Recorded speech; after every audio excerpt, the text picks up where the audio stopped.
যে আমাদের উপরে আল্লাহ সুবহানাহু ওয়া তাআলা মানে যে 40 নারাজ হয়ে যাওয়ার কারণে, রহমত তুলে নেওয়ার কারণে যে 40টা কারণ থাকে, সেই 40টা কারণ বা তারও কম কিছু কারণ রয়েছে যেগুলো সহি হাদিস থেকে প্রমাণিত আছে। সেই বিষয়ে কয়েকটা কারণ আপনাদের সঙ্গে তুলে ধরব।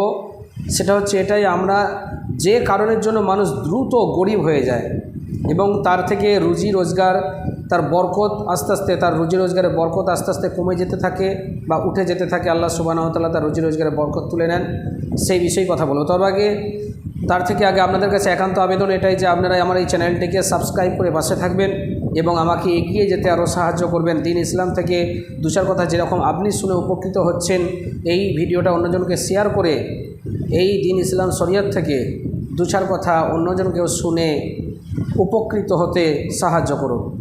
তার ফলে আপনি ঘরে বসে বসে সদকায়ে জারিয়া নেকি পাবেন। ভিডিওটা অন্যজনকে দেখে মানে অন্যজনকে শেয়ার করার জন্য এবং তার সাথে সাথে এই যে ভিডিওটা দেখার জন্য এই ভালো চ্যানেলের সাথে অবশ্যই চ্যানেলটিকে সাবস্ক্রাইব করে পাশে থাকার কারণে ও ভিডিওটা দেখে আমলের মাধ্যমে উপকৃত হওয়ার মাধ্যমে আপনি যে ভিডিওটা শেয়ার করলেন, তার ফলে সেই ব্যক্তি যতটা আমল করলে উপকৃত হলো, সমস্ত নেকিটা আপনি দুনিয়া থেকে চলে যাওয়ার পরে পরে কবরে শুয়েও পেতে থাকবেন। মানে যখন থেকে ভিডিওটি আপনি চ্যানেলটি সাবস্ক্রাইব করে পাশে থেকে ভিডিওটি দেখলেন, অন্যজনকে শেয়ার করে তাকে দেখতে সাহায্য করলেন, ইসলামের দ্বারা উপকৃত হতে সাহায্য করলেন, ইসলামের এই আলোচনার মাধ্যমে তাকে উপকৃত হতে সাহায্য করলেন, তার ফলে সেই ব্যক্তির সমস্ত নেকিটা আপনিও সদকায়ে জারিয়া হিসাবে পেতে থাকবেন।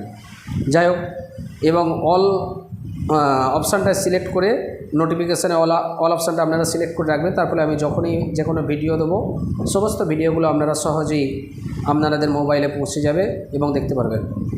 যাই হোক, অবশ্যই বিস্তারিত আলোচনা নয়। আপনারা জানেন যে আমি আপনাদের কাছে মানে এসেছি, এর আগেও বক্তব্য রেখেছি, তবে আজকের বিষয়টা হচ্ছে সূরা জুমা থেকে আপনাদের কাছ থেকে কোরআন মাজিদের আয়াত তুলেছি।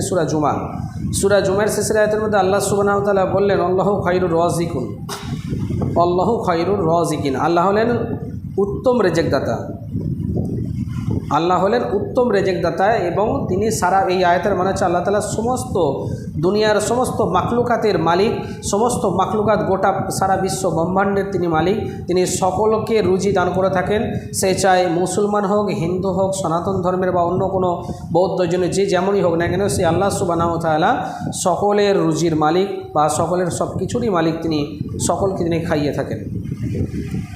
ঠিক একই রকমভাবে আমাদেরকে যে রুচি আল্লাহ সুবহানাহু ওয়া তাআলা দিয়ে থাকেন, কিন্তু সেই রুজিতে যে বরকত আমরা লক্ষ্য করলে দেখবেন, মানে রুজিতে বরকত কিন্তু আমাদের চলে যায়। আমরা দেখবেন 30,000 টাকা ইনকাম করছি মাসে, দেখবেন 60,000 টাকা দেনা হয়ে যায়, ইত্যাদি ইত্যাদি বহু কিছু কারণ রয়েছে।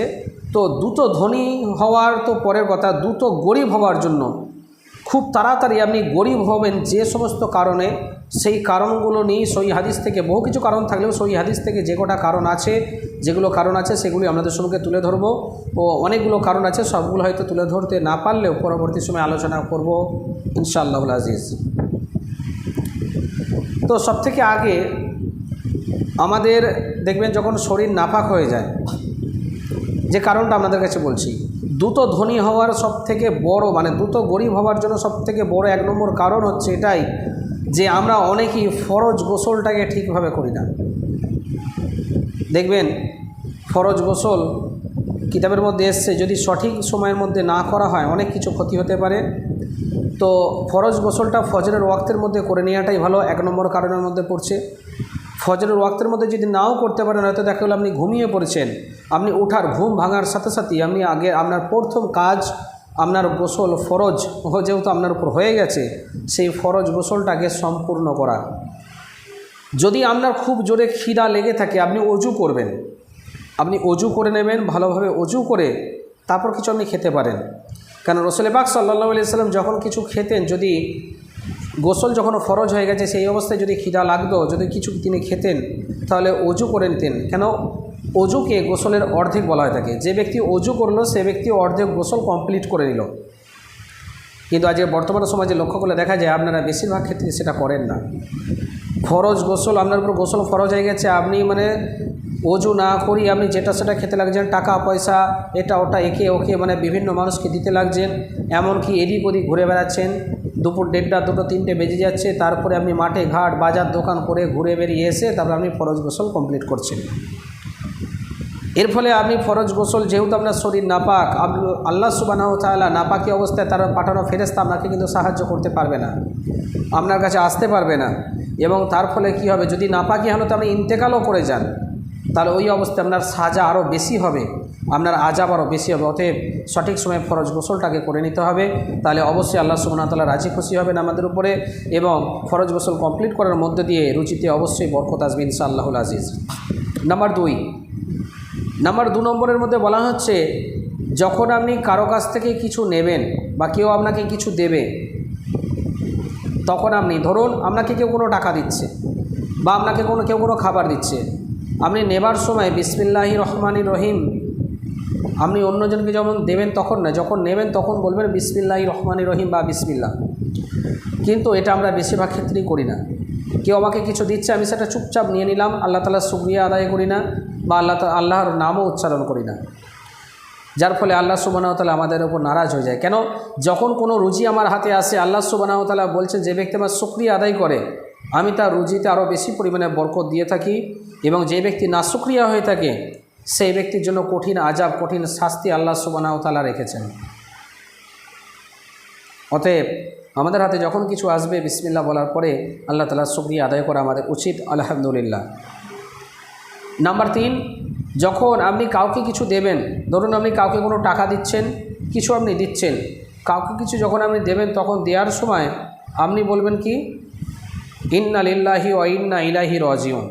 আমরা এটা প্রত্যেকেই জানি যে এই দোয়াটা শুধু কেউ যখন ইন্তেকাল করে তখন পড়ি বা পড়তে হয়, বা কোনো দুঃসংবাদ বা বালা মুসিবতের সময় পড়তে হয়, কিন্তু না, এর আমল অনেক কিছু আছে। আপনি যখন কাউকে কিছু দেবেন তখন ইন্না লিল্লাহি ওয়া ইন্না ইলাইহি রাজিউন পড়বেন। এতে গেল 3 নম্বর।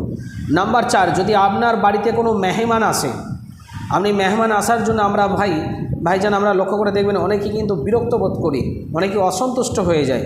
কেন, মেহমান যে এলো সে আমার বাড়িতে আসার ফলে আমার খরচ বেড়ে যাবে, আমার বেড়ে যাবে, ইত্যাদি ইত্যাদি নানান কিছু আমাদের ঝঞ্ঝাট বেড়ে যাবে। কিন্তু আপনি কি জানেন যে ওই মেহমানের যে রুজিটা, যে খোরাকটা, সেটা আল্লাহ সুবহানাহু ওয়া তাআলা আপনার কাছেই রেখে দিয়েছেন। ওই মেহমানের রুজিটা আপনার কাছে আমানত স্বরূপ আল্লাহ সুবহানাহু ওয়া তাআলা রেখেছেন। তার রুজি সে নিতে এসছে এবং সেটা আপনাকে দিতে হবে। কিন্তু আজকে আমরা যখন বাড়িতে মেহমান আসে তখন আমরা অসন্তুষ্ট হয়ে যাই। আপনারা জানেন, মেহমান যদি আসে, মেহমানদারির হক আদায় করা ফরজ, এবং মেহমানের সাথে অসৎ ব্যবহার করার কারণে বা মেহমান আসার জন্য যদি আমরা অসন্তুষ্ট প্রকাশ করি মনের দিক দিয়ে, আল্লাহ সুবহানাহু ওয়া তাআলা অত্যন্ত নারাজ হয়ে যাবেন, আপনার রুজি থেকে বরকতকে উঠিয়ে নেবেন। কেন, মেহমান যখন আসে তখন আপনি সেই মেহমানদারি সঠিকভাবে যদি করেন, অবশ্যই আল্লাহ সুবহানাহু ওয়া তাআলা আপনার রুজিতে বরকত দেবে।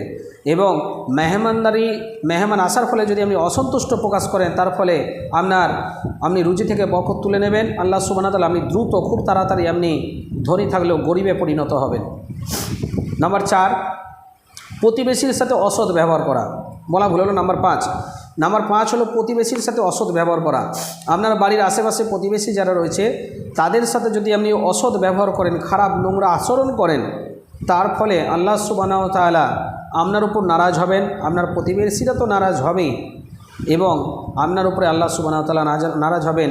এর ফলে রুজি থেকে বরকত আল্লাহ সুবহানাহু ওয়া তাআলা উঠিয়ে নেবেন, আপনি খুব দ্রুত গরিবে পরিণত হবেন। নাম্বার 6, যখন আমরা কোনো কিছু খাই, আমরা কোনো কিছু খাওয়ার পরে লক্ষ্য করলে দেখবেন আমরা কখনোই আল্লাহ তাআলার শুকরিয়া আদায় করি না। ধরুন হয়তো কোনো খুব